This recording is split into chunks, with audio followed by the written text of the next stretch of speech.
Right. Welcome once more to part 3 of Unit 2. We're still looking at, human values, ethics, and professionalism. In the previous part, in part 2, we tried and endeavored to look at what human values are and a variety of the many aspects that concerns human values, right? And so it's very important, therefore, that as teachers, we need to understand all these human values to be able to, to be able to be oriented to what it is that is likely to be, what it is that is likely to be found in the areas of operation as we get out there. Right. So we continue. Now we look at, we look at morality, moral unity, and integrity. What do they actually entail? Now, when we talk about moral unity and integrity, it comes with a variety of aspects. So we'll look at moral unity, moral integrity, compromise, and discretion. What is their place in the area of professionalism, even as we talk about teaching ethics, right? So by moral unity is actually meant the consistency among our attitudes, the consistency among our emotions and conduct, right? So basically, integrity makes one feel responsible for all his or her actions, whether they are good or bad.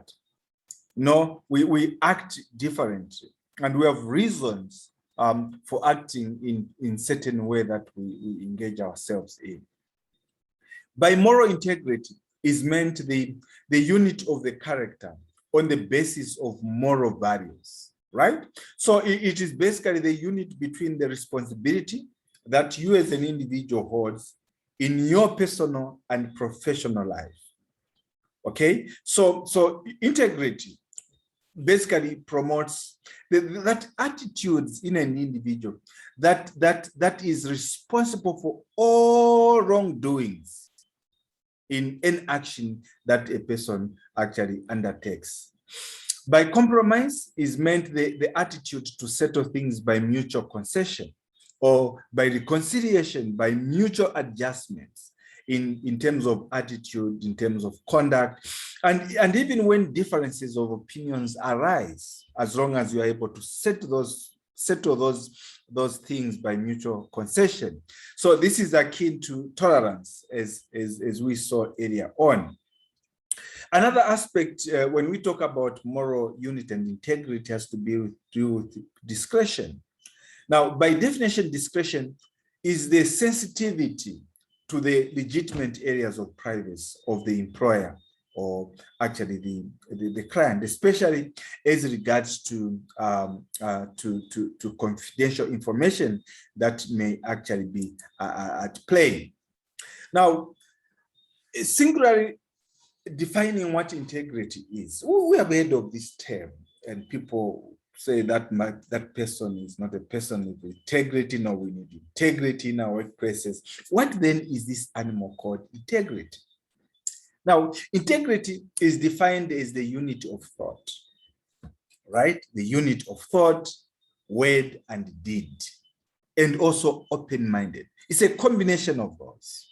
The unit of thought, your thinking processes must be matching with what comes out of your mouth, and what you do can be honesty, and also how open-minded you are as an individual. So it basically includes the capacity to communicate the factual information, so much so that others can make well-informed decisions through that. So it yields basically the person's peace of mind, and hence adds strength and consistency in character, in decisions, and also in the actions that are being portrayed by that particular person. So therefore, this paves way to one's success. When you are a person of integrity, you are likely to be of high success in your life. It is one of the self-direction virtues, all right? Now, it infuses people not only to execute a job well, but beyond executing a job well, to also achieve excellence in our performance. And this does not exclude you as teachers. So it helps you to own the responsibility and earn self-respect and recognition by doing your job. Now, moral integrity, as we saw earlier on, is basically defined as a virtue by which, it reflects a consistency of one's attitudes, emotions, conduct in relation to justifiable moral values. Now, the other aspect in terms of human values that needs to be taken care of and need to be conceptualized and comprehended by teachers especially, has to do with honesty. Now, you know that honesty is a fundamental virtue, all right? For all teachers, especially teachers who engage in relationships with their employers, and also with their clients who are the students. Now, these relationships, ladies and gentlemen, are based on trust that the teachers will perform effectively and truthfully the activities for which they are actually employed, right? So you can see how much dishonest activities that we engage ourselves in on a day-to-day basis. So honesty takes the following three forms. There's honesty in acts, like refraining from stealing, account manipulation. If you are privileged to be holding monies for the school. Honesty in speech. This is where you tell the truth always and never get involved in deceptive talks or hiding the truth with an intention that ultimately you may actually gain something from there.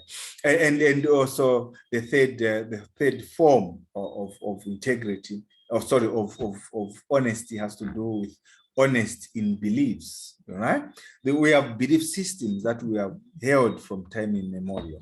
We need to be honest to that, true to that, to the beliefs that we actually hold dear. So basically, we would be safe to suggest that honesty is actually a virtue, right? It's a virtue, and it is exhibited in two aspects, in terms of truthfulness and also trustworthiness. These are two huge items, terms that we need to understand when we are dealing with human values, ethics, and professionalism. What then is truthfulness? Right. Now, truthfulness is to face the responsibility upon telling the truth, right? To face the responsibility upon telling the truth. Now, one should keep one's word or promise. Now, by admitting one's mistake, committed, one needs courage to do that. You know that in our experiences, when you have to make an admission to something that may tend to break or build something, you need a lot of courage to do that. So it is easy to fix them. Reliable teaching judgment, maintenance of truth, defending the truth, and also communicating the truth only when it does good to others. All these are some of the reflections of truthfulness, as it were, right? Okay, now, what about trustworthiness? But, trustworthiness, is basically maintaining integrity and also taking responsibility for personal performance. Now, you know that people abide by law, and in many cases, they live by mutual trust. Now, as human beings, we pray the right way to win, isn't it? According to the laws or the rules, the regulations that may be there. They may be legally tabulated or morally spelled out. So they build trust through reliability and authenticity. They admit their own mistakes, and they confront unethical actions in others and take tough and principled stand, even if those principles are actually unpopular. That is being trustworthy. That is trustworthy, right? Now, honest basically is mirrored in so many ways. The common reflections are, beliefs, what we also regard as intellectual honest. The other reflection is communication, writing and in speech, decisions in terms of ideas and discretion, actions in terms of means, timing, and also the goals, and indeed intended and unintended results that may actually be achieved as a result of that. So these are some of the ways by which honesty is actually mirrored, right? Now, as against this analysis, some of the actions that you and I as teachers can lead to dishonesty may include lying. Just lying may actually, can actually be an action that would lead to dishonest. When we lie, when we deceive others deliberately, when we withhold information that may actually be important for someone's knowledge, right? So these are some of the actions that teachers can that can lead them to dishonest. Not seeking the truth. Some teachers accept information or data without even applying their mind and seeking the truth. It can be in terms of the materials that we receive and others. Not maintaining confidentiality. If you don't maintain confidentiality, remember, children, they confide in you a lot of issues that may be affecting them. Your colleagues may confide issues that may affect them. So it matters how you maintain that confidentiality. So failure to do that is a sign of dishonesty. Giving professional judgment, right? Under the influence of extraneous factors such as personal benefits and prejudice, when you are able to, to operate within those realms, okay? So remember also, when we talk about the aspect of honesty, remember the story of the woodcutter and the river goddess. Those who have read this particular story. Now it goes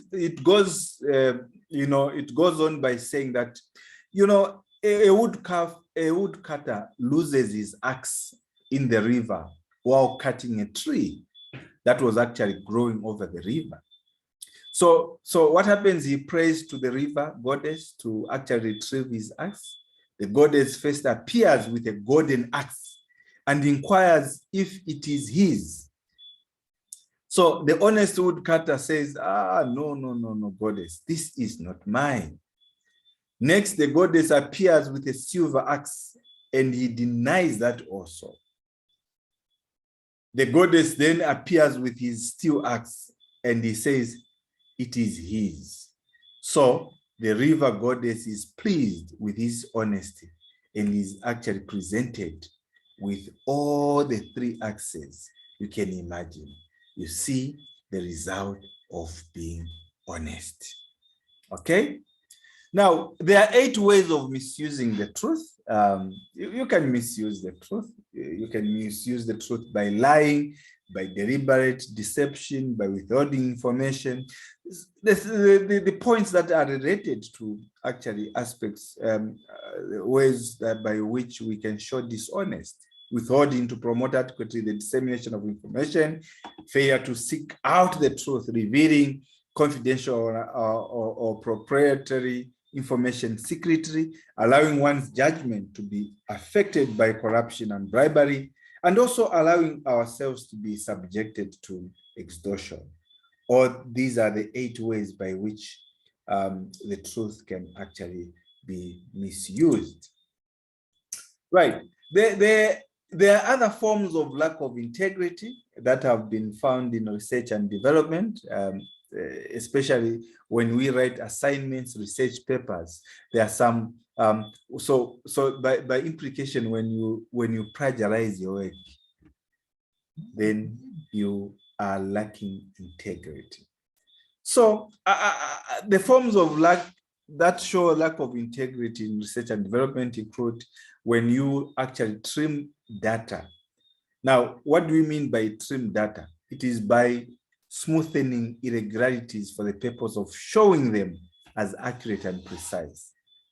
However, this is allowed to some extent by convention sometimes. Okay, they will allow you to plagiarize maybe up to 15% and not go beyond that, right? Then forging, cooking data, like deliberately omitting certain data that would lead to different results than intended. And we have seen these aspects during elections in Africa. Forging data by inverting some or all the data without exactly performing the experiment. All right, you like if you know.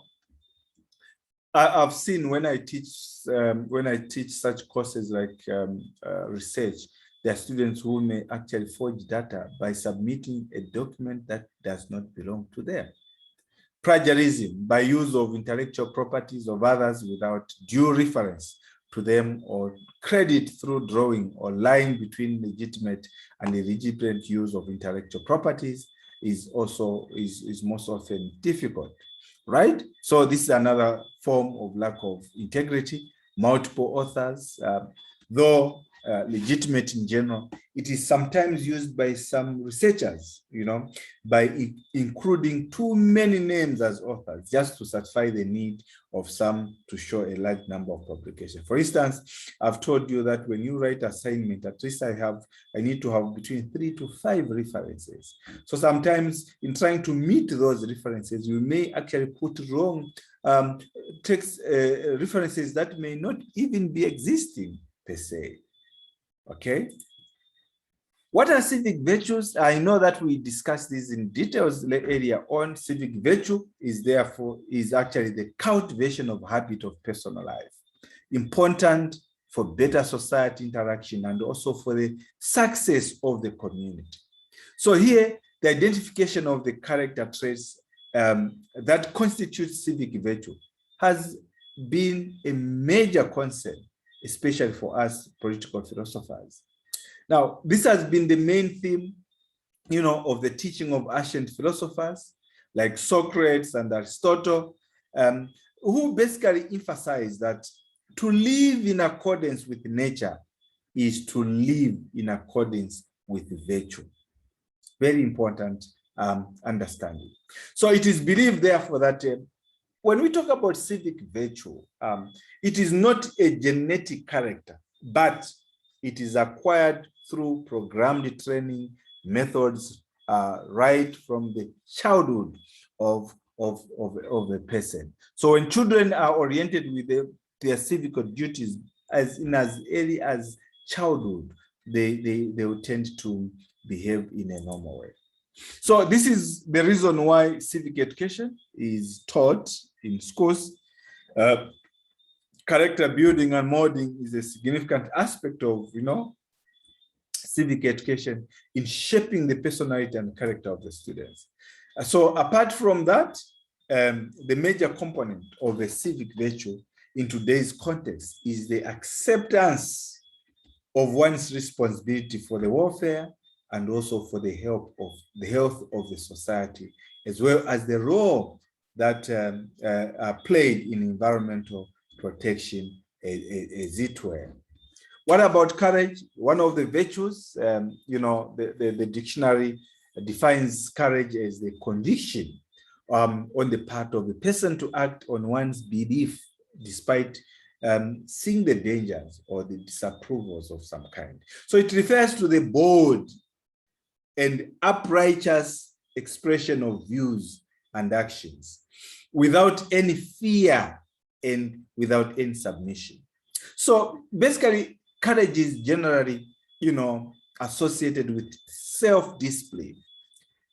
That discipline that leads to one to actually success. When you are courageous, there are high possibilities that you can be successful with whatever you actually do. So it strengthens the mental caliber and also the personal integrity for analyzing and solving critical problems without any fear or disappointment. So it also encourages one to fight against evil or social injustice with a sense of moral devotion and commitment. And I know that most of us teachers, we fear our bosses, the head teachers and the like. Sometimes even when they do the wrong thing, you may not have the courage to approach them, but it is unethical actually to just look at an issue without talking about it. So the synonyms of courage, the terms that are related to courage include terms boldness, bravery, daring, dauntlessness, fearlessness, prowess, gallant heroism, unafraid, undaunted, and valor. So all these are terms that are actually related to courage, right? And also, the courageous person basically, own and have, they own and they tend to show some form of characteristics in their profession.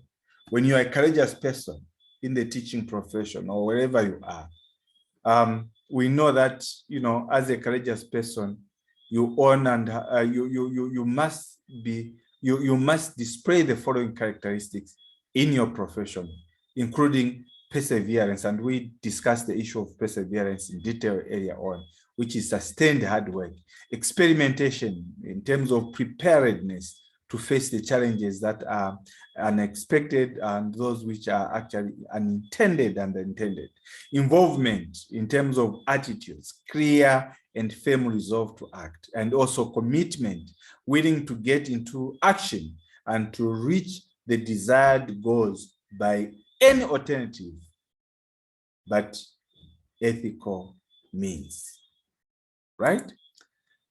And another virtue is caring. Caring is a feeling for others, it is a process which exhibits the character, the interest in and support for the welfare of others, and with fairness, impartiality, justice, all those terms. Now, it includes showing respect to the feelings of others, and also respecting and preserving the interests of all other concerned citizens in a country. So caring is reflected in activities such as, when you are friendly to people, when you have membership in a particular club, you belong to a professional organization or society, and through various transactions in the family, the fraternity, the community, country, and even in terms of international councils, they are very, very, very important. Okay, there are activities that may be reflected there. What about sharing? Primarily, caring influences sharing. So sharing is a process that describes the transfer of knowledge, right? Teaching, learning, and information. Experience, which is training, commodities, material possession, and also the facilities with others. So this transfer should be genuine. It should be legal, It must be positive and voluntary, and also without any expectation in return. So the proprietary information, it should not be shared with outsiders. When we talk about sharing, there is information that could be confidential. You cannot just go around sharing confidential information in the name of sharing. No, right? So, and through this process of sharing experiences, expertise, wisdom, and other benefits, reach more people faster. So sharing is voluntary, and it cannot be driven by force. You decide to share or not to share, but motivated successfully through ethical principles. In short, sharing is said to be charity, and it is divine. So for the humanity, sharing is culture. The happiness, and also the wealth are multiplied, and the crimes and sufferings are reduced by sharing. When we learn to share, we sort out a lot of vices in the world. So it paves the way for peace and obviates militants.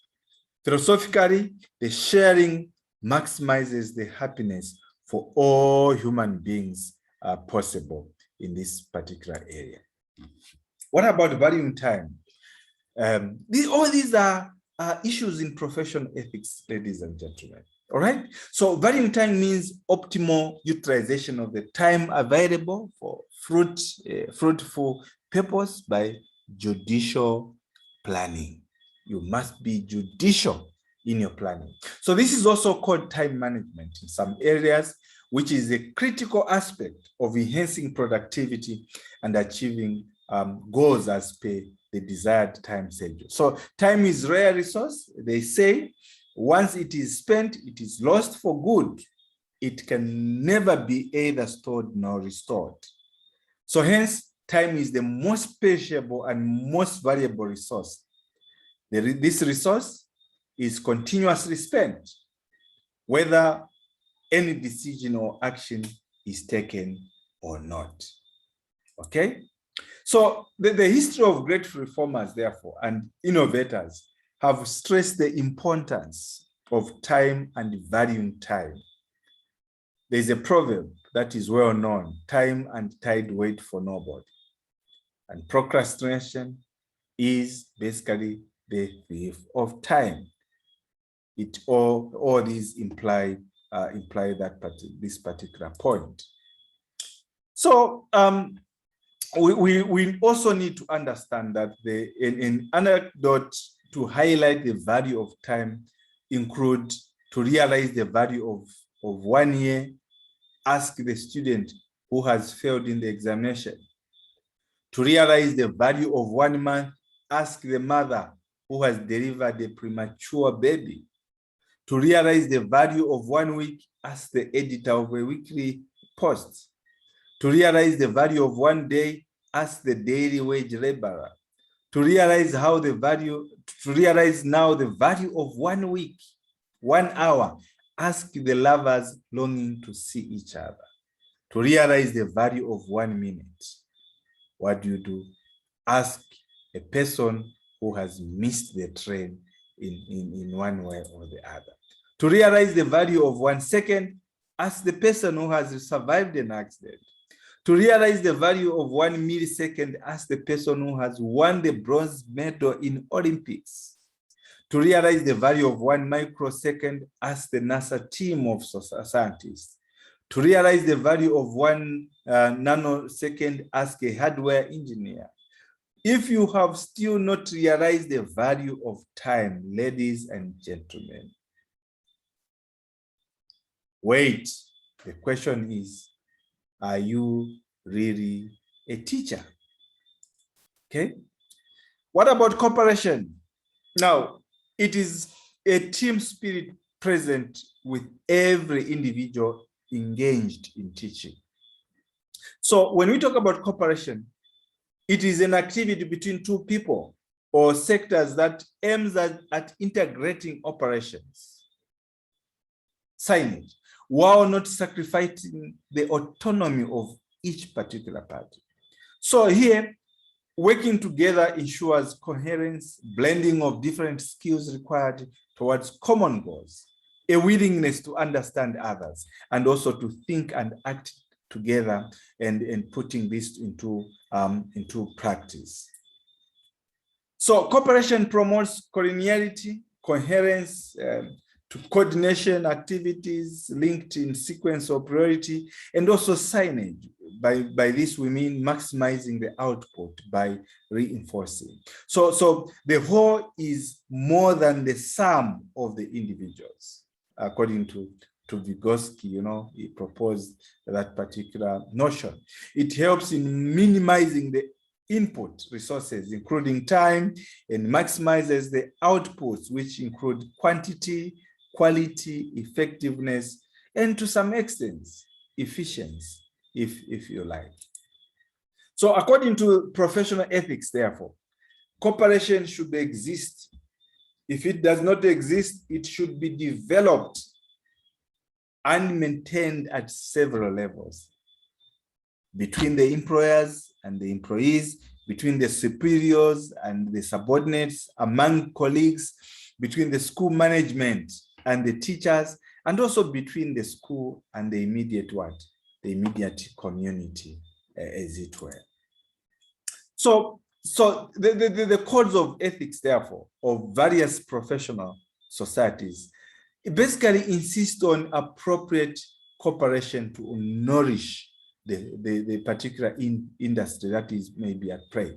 So the absence of cooperation leads to lack of communication, misinformation, void in communication, and undue delay between supply, production, marketing, and consumption.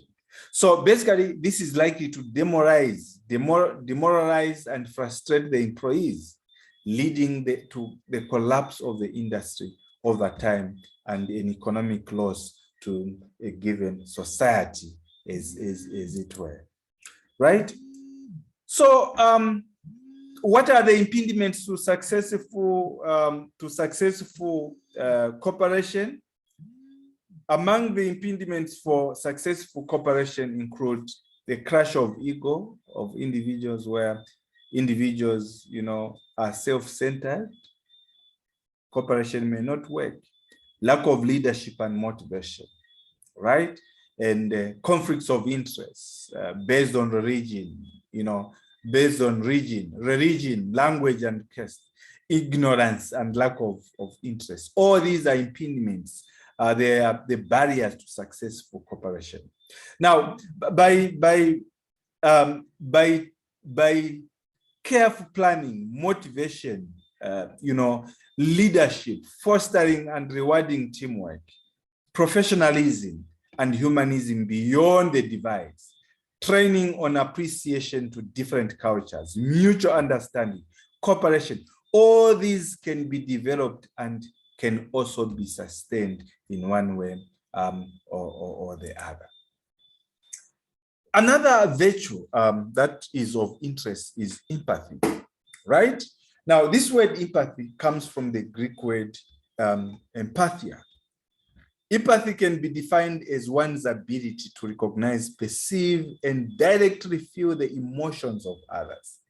Now, as the states of mind, beliefs and desires of others are intertwined with their emotions, and one with empathy for one another is often able to define more effectively another modes and thoughts of and also modes.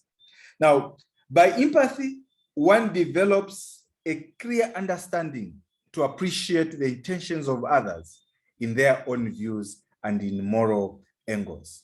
Now, it involves the patient listening of communication. That communication that promotes a climate of intellectual interaction between individuals as entities, right?